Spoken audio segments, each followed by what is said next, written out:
السلام علیکم ورحمۃ اللہ وبرکاتہ۔ الحمد للہ رب العالمین والصلاة والسلام علی سید المرسلین محمد بن عبد اللہ الامین وعلی آلہ وصحبہ اجمعین، اما بعد۔ حضرات گرامی، آج میں آپ تمامی حضرات سے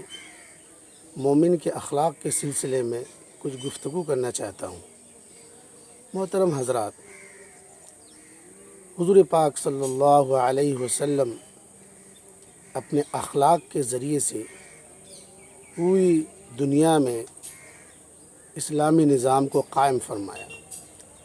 اور آج ہم تمام حضور پاک صلی اللہ علیہ وسلم کے شہدائی اور فدائی ہیں۔ اس بات کا ثبوت ہے کہ حضور پاک صلی اللہ علیہ وسلم نے اخلاق کا اور اچھے کردار کا وہ نمونہ ہمیں دے گئے جو رہتی دنیا تک یہ نمونے ہمارے لیے کام آئیں گے اور مثال بن کر رہیں گے۔ آج معاشرے اور سماج میں اخلاق کی گراوٹ، مومنوں کے اندر سے اخلاق کی کمیاں اتنی آ گئی ہے کہ ایک مومن کی پہچان ہی ختم ہو گئی ہے۔ ہونا تو یہ چاہیے تھا کہ ایک مومن کے اخلاق اتنے اچھے ہوں، اتنی اچھی ہو کہ جہاں مومن جائے، جس علاقے میں مومن چلا جائے، جس گاؤں میں مومن چلا جائے، ایک مومن، ایک ایمان والا، ایک اسلام کا شہدائی اور فدائی، اسلام کے ماننے والا مومن کسی گاؤں میں چلا جائے، اپنے کردار کی خوشبو سے، اپنے اخلاق کی خوشبو سے پورے گاؤں کو مہکا دے، اور ان کے کردار کی وجہ سے، ان کی اچھائیوں کی وجہ سے لوگ اس سے جڑتے ہوئے چلے جائیں، اور ان کی نصیحتوں کو سننے کے لیے، ان کی باتوں کو سننے کے لیے جوق در جوق جمع ہوتے چلے جائیں۔ پچھلے زمانے میں صوفیاء کرام، علماء کرام اور بڑے بڑے بزرگان دین کے بے شمار واقعات ایسے بھرے پڑے ہیں کہ جس گاؤں میں چلے جاتے تھے وہاں ایمان کے باد بہاری چل جاتی تھی، جس علاقے میں چلے جاتے تھے پورے علاقے کو فتح کر لیا کرتے تھے۔ اس کے پاس کوئی اسلحہ نہیں تھا، اس کے پاس کوئی جادو نہیں تھا، اس کے پاس، ان لوگوں کے پاس کوئی ایسی تدبیریں نہیں تھی جس کے ذریعے سے وہ فتح یاب ہو جاتے تھے، بلکہ ان کے پاس اخلاق کا، کردار کا اور اپنے اندر خوبیوں کی وہ جوہر تھے، وہ اچھائیاں تھیں جن اچھائیوں کو دیکھ کر لوگ اور انسان اور غیر مسلم بھی، کردار کے خراب انسان بھی اس سے جڑتے ہوئے چلے جاتے تھے، اور ایک جم غفیر ایمان کی دولت سے مالا مال ہوا کرتے تھے۔ حضور پاک صلی اللہ علیہ وسلم کی زندگی میں بے شمار ایسے واقعات ہیں جن واقعات کی روشنی میں ہم دیکھ سکتے ہیں کہ حضور پاک صلی اللہ علیہ وسلم ایمان کے، اخلاق کے وہ اعلیٰ معیار مثال قائم کیے ہیں کہ رہتی دنیا تک یہ مثالیں قائم رہیں گی، اور یہ ہمارے لیے ہے، ایک مومن کے لیے، ایمان والے بھائی کے لیے، ایک مسلمان معاشرہ اور سماج میں ہم کیسے جئیں، اپنے اخلاق کو اپنے معاشرے میں کیسے امپلیمنٹ کریں، اپنے اخلاق کو بھائی کے ساتھ کیسے پیش کریں، اپنے دوستوں کے ساتھ کیسے ملے جلیں، اپنے سماج میں کیسے رہیں، اس کی تربیت حضور پاک صلی اللہ علیہ وسلم نے کی ہے۔ حضور پاک صلی اللہ علیہ وسلم کا واقعہ وہ مشہور ہے کہ آپ صلی اللہ علیہ وسلم روز ایک گلی سے گزرا کرتے تھے، اور ایک بوڑھی عورت روزانہ اس پہ کوڑا پھینکتی تھی۔ حضور پاک صلی اللہ علیہ وسلم کی طرف سے کوئی بھی ایسی حرکت نہیں ہوئی جس کی وجہ سے اس بوڑھی عورت کو تکلیف ہو۔ اس کے بعد حضور پاک صلی اللہ علیہ وسلم کا وہ اخلاق کا اعلیٰ نمونہ سامنے آتا ہے کہ جب ایک دو دن وہ بوڑھی عورت کوڑا نہیں پھینکتی ہے تو حضور پاک صلی اللہ علیہ وسلم کو تشویش ہوتی ہے کہ آخر کیا بات ہے کہ اس عورت نے ہمارے پر کوڑا نہیں پھینکا، کہیں ایسا تو نہیں ہے کہ ان کی طبیعت خراب ہے۔ پوچھتے پاچھتے ان کے گھر تک پہنچ گئے، معلوم ہوا کہ اس بوڑھی عورت کی طبیعت خراب ہے۔ ان کی عیادت کو جب پہنچتے ہیں تب وہ بوڑھی عورت کہتی ہے کہ اللہ اکبر،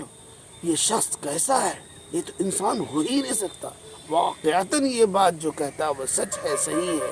اور واقعتاً یہ آخری نبی ہے، ان کی ہر بات سچی پکی ہے، اور فوراً کلمہ لا الہ الا اللہ محمد رسول اللہ پڑھ لیتی ہے، ایمان سے فیضیاب ہو جاتی ہے۔ تو محترم حضرات،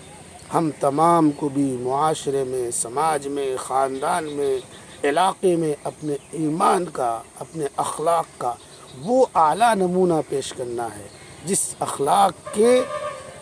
نمونے کو دیکھ کر، اس اخلاق کی اچھائیوں کو دیکھ کر، آپ کی خوبیوں کو دیکھ کر لوگ جڑتے ہوئے چلے جائیں اور اسلام کی خوبیوں کو سمجھ کر اسلام میں جوق در جوق داخل ہوتے چلے جائیں۔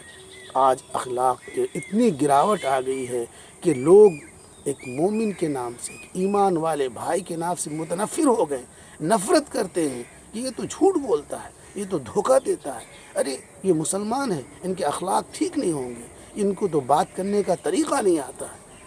ہم تمام کو بہت ہی غور کے ساتھ، بہت ہی فکر مندی کے ساتھ ہر وقت کو گزارنا ہے اور ایک مومن کی چھاپ چھوڑنی ہے، ایک مومن کا اخلاق اور اچھے کردار کو چھوڑ کر جانا ہے، جس کردار کے ذریعے سے، جس اخلاق کے نمونے کے ذریعے سے اسلام کا پرچار ہوگا، ایمان کا پرچار ہوگا، ایمان کی باد بہاری چل جائے گی۔ محترم حضرات، اخیر میں آپ تمامی حضرات سے درخواست ہے کہ جس جگہ آپ رہیں، جن بھائیوں کے ساتھ رہیں، جن لوگوں کے ساتھ رہیں، جس سماج میں رہیں، اس سماج کے اخلاق کو سدھارنے کی سب سے پہلے تو آپ اپنے اندر تبدیلی پیدا کریں، بولنے میں وہ مٹھاس ہو کہ آپ کی باتیں سن کر لوگ ایمان کی طرف کھنچتے ہوئے چلے آئیں، آپ کے اخلاق میں وہ رونانیت ہو، وہ روشنی ہو، وہ ایک چمک ہو کہ آپ کے صبح سے لے کر شام تک کی نقل و حرکت دیکھ کر ایک غیر مسلم بھی، ایک غیر ایمان والے بھی نہ چاہتے ہوئے بھی کھنچتے ہوئے آپ کی طرف چلے آئیں کہ ہاں یہ قرآن کا ماننے والا، ہاں یہ نبی کا شیدائی اور فدائی، ہاں یہ اللہ تبارک و تعالیٰ کا صحیح بندہ ہے۔ انہی کی باتوں پر چل کر، انہی کی نقل و حرکت پر عمل کر کے ہم اس دنیا میں بھی کامیاب ہو سکتے ہیں، سکون اطمینان کی زندگی گزار سکتے ہیں، اور آخرت میں بھی ہمیں کامیابی ملے گی۔ یہی تو ایک مومن کی پہچان ہے، یہی تو ایک مومن کا ٹارگٹ ہے کہ اپنے اخلاق کے ذریعے سے، کردار کے ذریعے سے لوگوں میں دین کی باد بہاری چلا دے، دین کی ہوائیں چلا دے۔ ہر کچے پکے مکان میں اسلام کو داخل کرنے کا واحد طریقہ یہ ہے کہ آج مسلمانوں کے اندر اخلاق کی بیداری ہونی چاہیے، اخلاق کے اچھے کردار اور نمونے پیش ہونے چاہیے۔ ہر کس و ناکس مومن کے اندر جس دن اچھے اخلاق پیدا ہو جائیں گے، اچھے کردار پیدا ہو جائیں گے، اچھے نمونے پیش کرنے لگ جائیں گے، اس دن سے اسلام کو پھیلنے سے، اسلام کو ترقی کرنے سے، اسلام کو بڑھنے سے اور پوری دنیا میں اسلام کے پرچم کو لہرانے سے کوئی شخص نہیں روک سکتا، کوئی بھی اسلام کی حد بندی نہیں کر سکتا۔ آج جو جگہ جگہ مسلم معاشرہ، مسلمان کے نام پر جو اتیاچار ہو رہا ہے اور مصیبتوں کے جو پہاڑ توڑے جا رہے ہیں، صرف اور صرف اخلاق کی کمی کی وجہ سے۔ قرآن و حدیث کو ہم نے پشت ڈال دیا، حضور پاک صلی اللہ علیہ وسلم کے افعال، کردار اور ان کے اقوال کو پشت ڈال کر ایک بے فکری اور لا وبالی زندگی گزارتے ہوئے چلے جا رہے ہیں، جس کی وجہ سے آج منہ کی کھا رہے ہیں۔ اللہ تعالیٰ سے دعا کریں کہ اللہ تعالیٰ ہم تمام کے اندر سدھار قائم فرمائے، اور جو بھی کمیاں ہیں اس کمی کو اللہ کے سامنے پیش کر کے اس کو ختم کرنے کی کوشش کرے۔ اللہ تبارک و تعالیٰ تو ہر وقت منتظر ہے کہ میرا بندہ میری طرف کب آتا ہے کہ میں اس کو اپنا لوں۔ ہم ہی ہیں کہ اللہ سے لو نہیں لگاتے، اللہ کی طرف توجہ نہیں کرتے، اللہ کی طرف سے لو لگا کر اپنے گناہوں کی معافی مانگ کر اچھے اخلاق اور کردار کا نمونہ پیش کرنا ہی نہیں چاہتے۔ اللہ تعالیٰ سے دعا ہے کہ اللہ تعالیٰ ہم تمام کو کہنے سننے سے زیادہ عمل کی توفیق عطا فرمائے، اس لیے کہ عمل ہی وہ ایک ایسا کام ہے جو معاشرے اور سماج میں آپ کو دیکھ کر لوگ آئیں گے۔ زبانی جمع خرچ تو سارے لوگ کرتے ہیں، باتیں تو سب بنا لیتے ہیں، لمبی لمبی تقریریں سب کر لیتے ہیں، لیکن عمل کے ذریعے سے ثابت نہیں کرتے۔ جس دن عمل وجود میں آئے گا، جو باتیں ہم کرتے ہیں ان باتوں کو جب عملی جامہ پہنا دیا جائے گا، اس دن معاشرے و سماج میں بڑا انقلاب پیدا ہو جائے گا۔ اس لیے اخیر میں پھر ہم دوبارہ یہی کہیں گے، ہم تمام کو عمل کی توفیق نصیب فرمائے، کمی کوتاہیوں کو اللہ معاف کرے، اور زیادہ سے زیادہ جو باتیں ہم جانتے ہیں، جو سیکھتے ہیں، جو سنتے ہیں، اس پر عمل کی توفیق نصیب فرمائے۔ وآخر دعوانا الحمدللہ۔